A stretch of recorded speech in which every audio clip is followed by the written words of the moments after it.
ఎన్నికల ముందే టీడీపీ నేతలు ఓటమి భయంతో వణికిపోతున్నారు.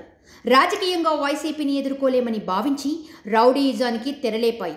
తాడేపల్లి సిఎస్ఆర్ కళ్యాణ మండపం రోడ్లో ఎన్నికల ప్రచారం నిర్వహిస్తున్న వైఎస్ఆర్ కాంగ్రెస్ పార్టీ కార్యకర్త మేకా వెంకటరెడ్డితో పార్టీ మరికొంతమంది కార్యకర్తలపై దాడులకు పాల్పడ్డారు.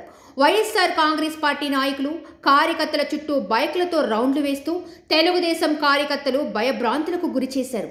ఏంటి అరాచకమని ప్రశ్నించినందుకు మేకా వెంకటరెడ్డిని బైక్తో గుద్దించి తెలుగుదేశం కార్యకర్తలు వెళ్లిపోయారు. టీడీపీ అల్లరి మోకలు దాడిలో మేకా వెంకటరెడ్డి తలకు బలమైన గాయం తగలడంతో వెంటనే వైఎస్ఆర్ కాంగ్రెస్ పార్టీ కార్యకర్తలు హాస్పిటల్లోకి తరలించారు.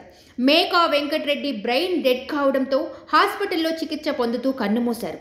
టీడీపీ దాడులపై వైసీపీ శ్రేణులు ఆగ్రహం వ్యక్తం చేస్తున్నారు. ప్రజాస్వామ్యబద్ధంగా ఎదుర్కోలేక దాడులు చేయడం టీడీపీ దిగజారుడుతనానికి నిదర్శనమని విమర్శిస్తున్నారు. సబ్స్క్రైబ్ చేయండి. Please do subscribe to. Please like, share and subscribe to top Telugu TV. Top Telugu TV. Top Telugu TV.